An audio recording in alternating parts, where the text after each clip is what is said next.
Climatic controls.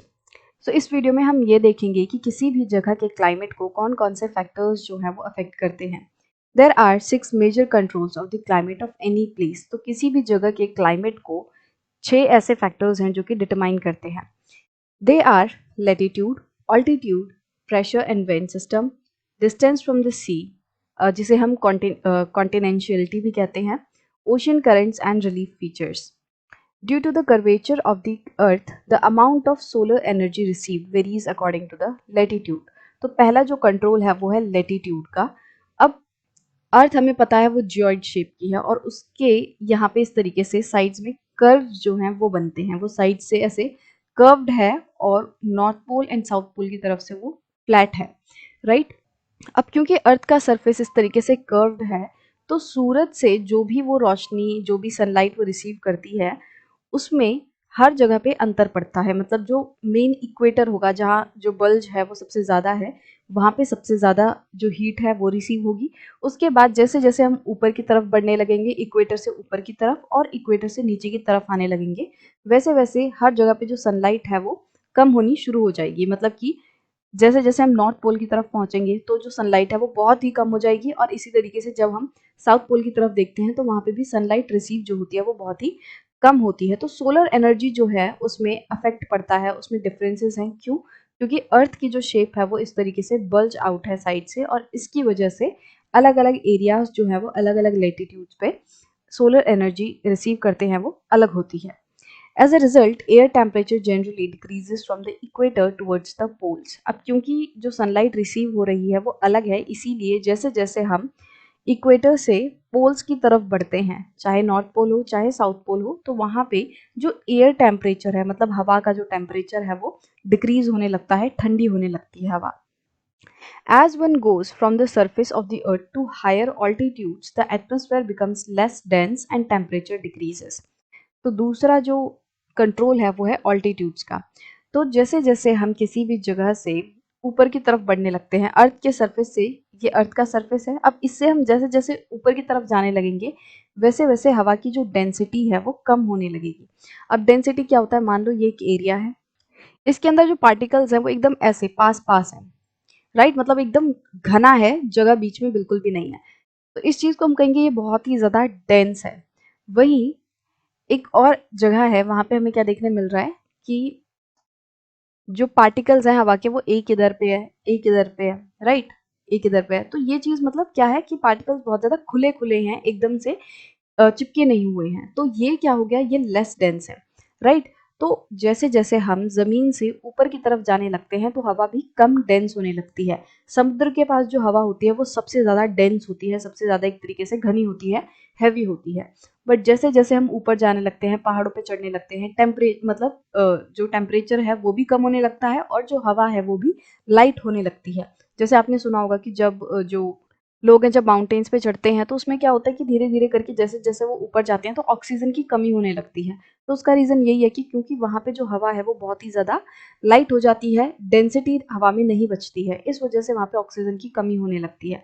तो altitude मतलब कि जो अर्थ का सरफेस है उससे कितनी ऊंचाई पे हैं हम, या यूं कहें जो समुद्र का तल है, जो सी लेवल है, उससे हम कितनी ऊंचाई पे हैं। तो जैसे जैसे हम वहां से ऊपर चले जाएंगे वैसे वैसे डेंसिटी कम होती जाएगी और ये चीज भी वहां के क्लाइमेट को अफेक्ट करती है। The hills are there for cooler during summer. और इसीलिए क्योंकि जैसे जैसे हम ऊपर जा रहे हैं हवा हल्की हो रही है तो वहां पे ठंडी बढ़ती है, राइट। क्योंकि सोलर एनर्जी को ट्रैप करने वाले जो पार्टिकल्स हैं अब वो इतने नहीं बचे। अर्थ का सरफेस जो है वो गर्म क्यों है, क्योंकि जो यहाँ की हवा है, जो एटमॉस्फेयर है, उसमें क्या है, ग्रीन हाउस गैसेस है, मतलब ऐसी गैसेस जो कि हीट को ट्रैप कर रही हैं, इसलिए यहाँ पे गर्मी जो है बढ़ रही है। अब क्योंकि जैसे जैसे हम ऊपर जा रहे हैं तो वो हवा जो है वो कम हो रही है, हल्की हो रही है, वो जो पार्टिकल्स है, जो ग्रीन हाउस गैसेस हैं, वो उतनी बच ही नहीं रही कि वो हीट को ट्रैप करें, राइट। तो इसीलिए क्या होगा कि ऊपर हवा जो होगी वो ठंडी होगी। The pressure and wind system of any area depend on the latitude and altitude of the place। अब तीसरा जो कंट्रोल है वो है प्रेशर एंड विंड सिस्टम। मतलब किसी भी जगह का जो विंड सिस्टम है, वहाँ पे हवा कितनी तेज चल रही है, किस डायरेक्शन में चल रही है, कितना प्रेशर है, हवा का दबाव कितना है, तो ये सारी चीज़ें जो है वो भी क्लाइमेट को अफेक्ट करती हैं। अब प्रेशर एंड विंड सिस्टम जो है वो किस पे डिपेंड करता है, वो डिपेंड करता है लैटिट्यूड एंड ऑल्टीट्यूड पे। जैसे कि जस्ट हमने अभी डिस्कस किया कि जैसे जैसे हम हायर ऑल्टीट्यूड्स पे जाते जाएंगे वैसे वैसे जो विंड है वो बहुत ही ज़्यादा लेस डेंस होती जाएगी, राइट। तो प्रेशर एंड विंड सिस्टम किस पे डिपेंड करता है, वो किसी भी जगह के ऑल्टीट्यूड एंड लैटिट्यूड पे डिपेंड करता है। और ऑल्टीट्यूड एंड लैटिट्यूड किसको अफेक्ट करते हैं, वो क्लाइमेटिक कंडीशन को अफेक्ट करते हैं। इसका मतलब प्रेशर और विंड सिस्टम जो है वो भी किसी भी जगह के क्लाइमेट और उसके टेम्परेचर वगैरह है उसको अफेक्ट करता है। Thus it influences the temperature and rainfall pattern. तो प्रेशर और विंड सिस्टम क्या करते हैं, वो उस जगह के टेम्परेचर को अफेक्ट कर रहे हैं, वहाँ पे बहुत ज़्यादा सर्दी होगी, गर्मी होगी, राइट। अगर ठंडी हवाएं चलेंगी तो टेम्परेचर बहुत ठंडा होगा, गर्म हवाएं चलेंगी तो जो टेम्परेचर है वो गर्म होगा। अगर प्रेशर बहुत ज़्यादा है उस जगह पे हवा का तो वहाँ पे एवोपरेशन वगैरह इतनी नहीं होगी, वहाँ पे थोड़ा ठंडा इलाका होगा। वहीं अगर प्रेशर कम है तो वहाँ पे एवोपरेशन होगी तो क्या होगा कि जो बारिश है वो भी होगी। तो इस तरीके से विंड एंड प्रेशर सिस्टम जो है मतलब कि प्रेशर एंड विंड सिस्टम वो क्या करता है, वो किसी भी जगह के टेम्परेचर एंड रेनफॉल पैटर्न को अफेक्ट करता है। The sea exerts a moderating influence on climate. As the distance from the sea increases, its moderating influence decreases and the people experience extreme weather conditions. अब fourth जो factor है वो है distance from the सी का, कि कोई भी जो जगह है वो सी से, समुद्र से कितना ज़्यादा दूर है वो भी उसके क्लाइमेट को अफेक्ट करता है। मतलब कि समुद्र क्या करता है, वो किसी भी जगह के क्लाइमेट को थोड़ा मॉडरेट बना देता है। मतलब वहाँ पे बहुत ज़्यादा गर्मी या बहुत ज़्यादा सर्दी नहीं होती है। अब कोई ऐसा जगह है जहाँ पे समुद्र बिल्कुल भी आसपास नहीं है, तो ऐसी जगह क्या एक्सपीरियंस करेगी, वो एक्सट्रीम वेदर कंडीशंस एक्सपीरियंस करेगी। मतलब कि जो जगहें समुद्र के पास नहीं है वहाँ पे सर्दी बहुत ज़्यादा होगी और गर्मी भी बहुत ज़्यादा होगी। तो ये जो चेंज है सीजन्स में वो बहुत ही हार्श होगा, एक्सट्रीम होगा, राइट। वहीं जो जगहें हैं जो समुद्र के आसपास हैं, जैसे कि हम अपनी साउदर्न जो हमारी स्टेट्स हैं उनमें देखते हैं वो समुद्र के आसपास हैं, राइट। तो वहाँ पे सर्दियों और गर्मियों में जो टेम्परेचर है वो बहुत ज़्यादा फ्लक्चुएट नहीं करता है, राइट। तो कोई भी जगह वो सी से कितनी दूर है ये चीज़ भी डिपेंड करती है उसके क्लाइमेट को अफेक्ट करने के लिए, right. This condition is known as continentality. अब ये जो कंडीशन है मतलब कि very hot during summers and very cold during winters, की कोई भी जगह गर्मियों में बहुत ज़्यादा गर्म है और ठंडियों में बहुत ज़्यादा ठंडी है, तो इस चीज़ को हम क्या कहते हैं, कॉन्टिनेंशियलिटी। और ये किस वजह से हो रही है, ये समुद्र के कारण हो रही है कि वो जो जगह है वो कितने ज़्यादा पास है समुद्र के और कितनी नहीं। फिफ्थ जो कंट्रोल है, जो फैक्टर है वो है ओशन करंट्स का। Along with the onshore winds affect the climate of the coastal areas. अब जो ओशन करंट है वो ऑनशोर विंड्स के साथ साथ, मतलब कि समुद्र के पास जो हवाएं बहती हैं उनके साथ साथ ओशन करंट भी उस जगह के, मतलब जो कोस्टल एरिया है उसके क्लाइमेट को अफेक्ट करता है। For example, any coastal area with warm और cold currents flowing past it will be warmed और cooled if winds are on shore. अब सबसे पहले हम ये देखते हैं कि ओशन करंट्स क्या होते हैं। अब जैसे कि नॉर्मली जो नदी है वो एक तरफ बहती रहती है इस तरीके से, राइट। वो एक डायरेक्शन में बहती रहती है। और समुद्र में हम क्या देखते हैं, समुद्र क्या बनाते हैं, वो वेव बनाते हैं। जो कोस्टल एरियाज हैं, जो बीचेज हैं, उनमें समुद्र की लहरें जो हैं वो आती हैं। बट वेव्स के साथ साथ जो ओशंस हैं, जो लैंड से जो हमारे समुद्र तट होते हैं उनसे दूर वाली जो एरिया है, जो ओशन है, वहाँ पे क्या बनते हैं, वहाँ करंट्स बनते हैं। तो करंट्स जो हैं वो कुछ इस तरीके से होते हैं कि जो समुद्र है उसमें पानी कुछ डायरेक्शंस में बह रहा होता है। पानी एक तरफ से दूसरी तरफ पर्टिकुलर डायरेक्शंस में बहता है और वो जो पानी की मूवमेंट है ओशन में उसको हम कहते हैं करंट्स, राइट। तो ये जो करंट है वो कोल्ड भी होते हैं, वार्म भी होते हैं। अब किसी जगह के पास अगर कोल्ड करंट बहेगा तो वहाँ पे क्या होगा, वहाँ पे थोड़ी ठंडी होगी।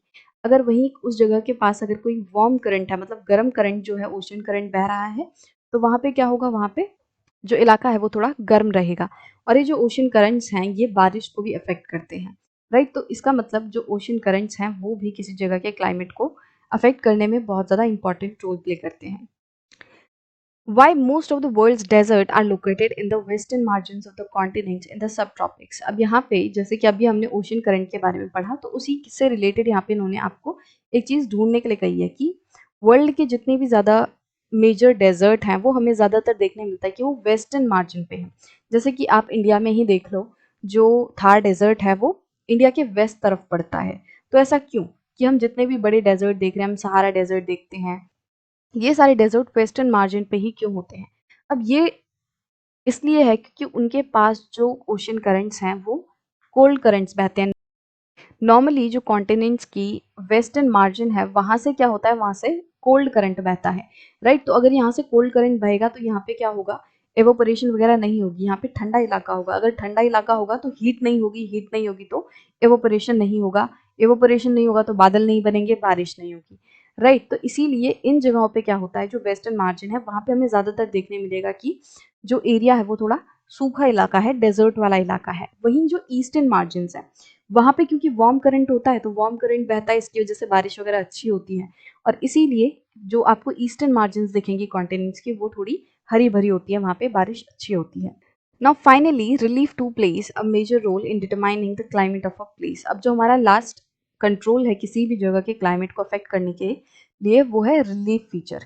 रिलीफ मतलब क्या होता है कि किसी भी जो जगह है उसकी हाइट कितनी है, वो कितना ऊंचा है, कितना नीचा है।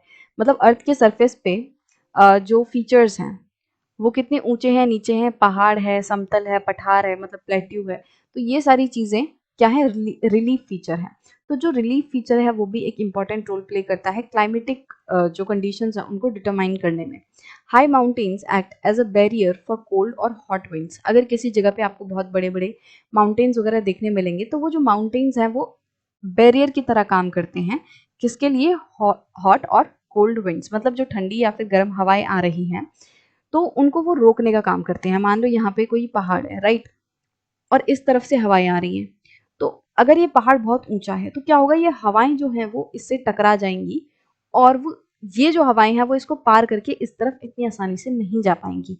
अब आप जब और डिटेल में इंडियन मानसून को पढ़ोगे आगे, जब हम चैप्टर्स को प्रोसीड करेंगे इस चैप्टर को, तब हम समझेंगे कि जो हमारे यहाँ पे मानसून आता है वो भी इसी कारण से आता है कि हमारे यहाँ हिमालयाज हैं और जो हिमालयाज हैं वो बैरियर की तरह काम करते हैं। जो साउथ वेस्ट विंड्स आती हैं उनको वो रोकते हैं और उस वजह से जो साउथ वेस्ट विंड बह के आती हैं वो जो भी मॉइस्चर लाती हैं वो टकराने के बाद क्या करती हैं, उसको यहीं पे गिरा देती हैं और इस तरीके से यहाँ पे बारिश होती है। तो जो रिलीफ फीचर है किसी भी जगह का वो भी क्या करता है, वो वहाँ के क्लाइमेट को डिटरमाइन कर रहा है। तो जैसे कि हमने माउंटेन्स का एग्जांपल लिया कि जो माउंटेन्स है वो हॉट और कोल्ड विंड्स को रोकने का काम करते हैं, राइट। इसी तरीके से जब हिमालयाज जो हैं वो चाइना की तरफ से आने वाली कोल्ड वेव्स को भी, जो कोल्ड विंड्स होती हैं उनको भी रोकने का काम करते हैं। अगर हिमालयाज नहीं होते तो चाइना से जो भी कोल्ड विंड्स आ रही हैं उनकी वजह से इंडिया में भी बर्फ पड़ रही होती, बहुत ज़्यादा ठंडी होती, right. So they may also cause precipitation if they are high enough and lie in the path of rain bearing winds. तो जस्ट मैंने आपको हिमालयाज का एग्जांपल दिया जैसे कि, तो अगर जो माउंटेन्स है वो इतने ऊंचे हैं कि वो किसी विंड को रोक सकते हैं तो उसकी वजह से क्या होगा, अगर कोई ऐसी हवा आ रही है जो कि अपने साथ पानी ला रही है, मॉइस्चर ला रही है, तो वो क्या होगा, पहाड़ों से टकरा के वो अपना सारा जो भी पानी लाई है उसको वो वहीं पे गिरा देगी और वहां पे जो प्रेसिपिटेशन है वो होगी। The levered side of mountains remains relatively dry. अब जब माउंटेन्स होते हैं इस तरफ से अगर हवा आ रही है तो ये वाली साइड क्या होगी, ये विंडवर्ड साइड होगी, और इसके अपोजिट वाली साइड, ये वाली साइड क्या होगी, ये लीवर्ड साइड होगी। अब क्योंकि हवा यहाँ पे आई, पहाड़ से इस तरफ से टकराई और टकरा के उसने क्या कर दिया, यहीं पे बारिश कर दी। अब वो इस तरफ से आई थी, यहाँ पे टकराई तो बारिश यही होगी, ऐसा तो है नहीं कि जो हवाएं यहाँ से आ रही हैं और बारिश इस तरफ हो जाए, ऐसा नहीं होगा। अब क्योंकि सारा पानी हवा का यहाँ पे बह गया, यहाँ पे उसने अपना सारा पानी शेड कर दिया, तो जब हवा यहाँ से बह के इस तरफ जाती है तो उसके पास मॉइस्चर बहुत कम बचता है। इसीलिए जो आपको ज़्यादातर माउंटेन्स देखने मिलेंगे जो कि एक तरीके से एक बैरियर का काम कर रहे हैं, वहाँ पे आपको एक विंडवर्ड साइड और लीवर्ड साइड देखने मिलेगी। और विंडवर्ड साइड जो है हमेशा हरी भरी होती है और लीवर्ड साइड थोड़ी सी ड्राई होती है, एरिड होती है। जैसे कि हमारे जो वेस्टर्न घाट्स हैं उनके ये हमारे जो है कोस्ट लाइन है, अब यहाँ पे वेस्टर्न घाट्स है, राइट। अब वेस्टर्न घाट के यहाँ से इस तरफ जो उसकी वेस्ट तरफ है वहाँ पे बहुत ही हरा भरा है, वहाँ पे बहुत ही अच्छे पेड़ पौधे आपको देखने मिलेंगे। बट वहीं इसकी ईस्ट तरफ जो है, वेस्टर्न घाट्स की ईस्ट तरफ, वहाँ पे सूखा है, राइट, क्योंकि वहाँ पे बारिश होती ही नहीं है। तो इस तरीके से जो रिलीफ फीचर्स हैं वो भी किसी जगह के इस तरीके से क्लाइमेट को बहुत ज़्यादा अफेक्ट करते हैं। तो ये मेन हमने 6 फैक्टर्स पढ़े जो कि किसी भी जगह के क्लाइमेट को अफेक्ट कर रहे हैं। और अब हम नेक्स्ट वीडियो में हम ये समझेंगे कि कौन-कौन से इनमें से ऐसे फैक्टर्स हैं जो कि इंडिया के क्लाइमेट को अफेक्ट कर रहे हैं, राइट?